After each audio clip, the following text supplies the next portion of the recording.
Here in my driveway sits my 1982 Chevrolet El Camino. Sits also next to my 82 Datsun 280ZX. We'll go over that car in another video. Primary one I want to look at right now is my El Camino. It's the first car I've ever bought. And it came from the factory with a 267 small block Chevy. For those of you that speak in liters, that is 4.6 liters, 4.7 liters, somewhere right around there. It's a little dusty, a little rough.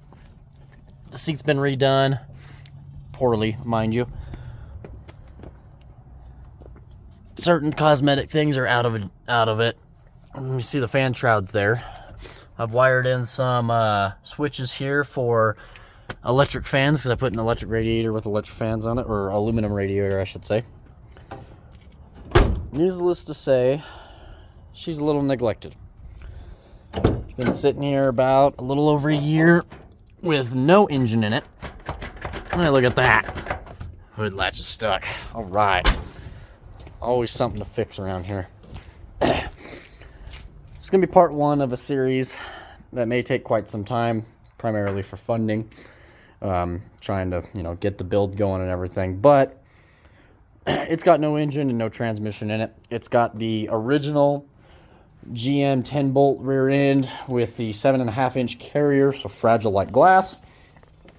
Here sits the engine for it. I've already torn it down and repainted it, cleaned up some of the pistons. My intention with this motor originally was I was just going to set it in a like a dune buggy chassis and kind of take it out, rip it in the sand dunes, have some fun with it, that sort of thing. Haven't really gotten around to doing that yet. I do have the heads for it sitting around. There was a good running engine. I mean, it was a little worn out. Rings were down a little bit. You had quite a bit of blow-by. Not enough to really be super concerned, but it definitely had some blow-by and definitely had some issues, some oil leaks. It was the original factory baby blue. And if you do see, not really baby blue, more of a like a hybrid of a Ford blue. I forget exactly what GM called it back then, but it was the blue color from the early 80s.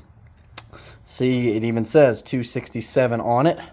Here's the casting number. Casting number is, let's see if I can even read that with the blue paint, 14010280. I've got the book of casting numbers. I can give you all the specs on it, but basically it was a stock, I put the double or roller on it. It was a stock 267 gutless wonder of a V8 engine. Chevy only made this engine, GM I should say, only made this engine for 4 years, 82 being the last year of it. And it just so happens that's what was in that car. So ran well. I enjoyed the car a lot. Bought it when I was 16 years old, maybe 15, somewhere right around there. Drove to high school, was my daily driver for many, many years, and most recently went on a road trip from where I am now in Texas all the way to Reno, Nevada. It was about a 3,600-mile road trip, roughly, in total. That was the last time that it moved. Actually, the last time that it ran in this configuration was in the middle of Winnemucca, Nevada, before it decided to shoot the driveline out from underneath the car. Complete roadkill style trip. It sat for 3 years before that, and just decided to take it that far to go see a family member and enjoy Hot August Nights. For those of you that have gone to that show, it's a very good time. And after the driveline shot out from underneath it, I was able to find a way to get it home and pull the engine and the transmission out of it. Transmission was a Turbo 250C, so lockup, and it was not really worth anything, so I sold it to someone else that actually needed one, believe it or not.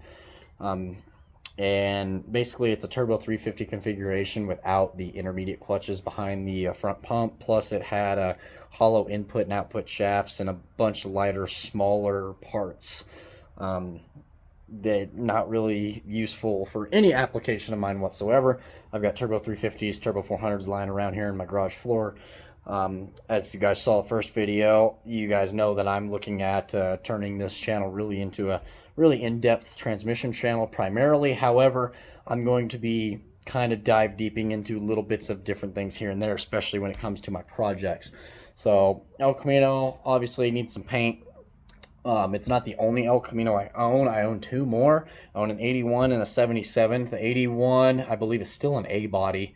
I could be wrong on that, though. I forget what transition year it is. El Camino experts, you'll tell me. I know the majority of things about the cars, I should say, but the lines get blurred in specific model years for me. 82 is a G body, and also your Malibus, your Monte Carlos, your Buick Grand Nationals, that sort of thing. They're all based off the same chassis. So it's a good little car. I drove it for a long time, and I can't wait to start making videos on it to slowly get to what I want to make it be.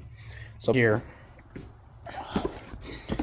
I made a list of exactly what we're dealing with for this car and what I want to do with it. Obviously it's an 82. I'm calling it the 2.0. I've got a 350 block lying around, probably going to drop it or punch it 30 over, make it a 355.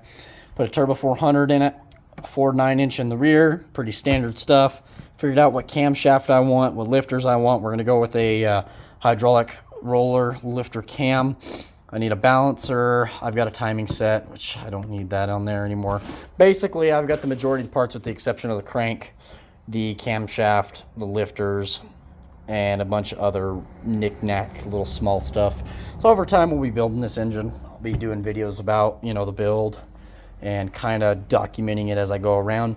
I don't really have a good camera setup yet. I don't watch these videos to begin with, just because, I got to market myself. I got to get myself out there, get my name out there. But I figure the more and more videos I make, the higher production quality I can make, and the bigger outreach I can have. So it's going to take some time. These first few videos are going to be pretty rudimentary, pretty rough. But that's what I'm looking forward to. I'm getting to the point where I'm getting in front of the camera and seeing what the kind of demeanor I have.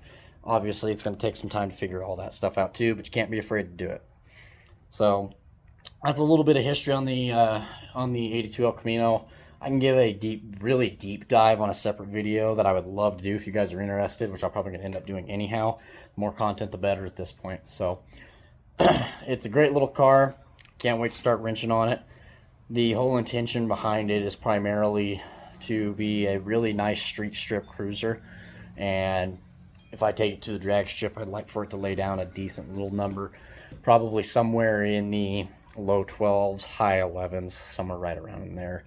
So that's what I'm shooting for, and I think over time I can make that happen, and I would love to document it and take you guys along for the ride. So I've got a couple more ideas putting out there, start cleaning up here in the garage, and I will talk to y'all later.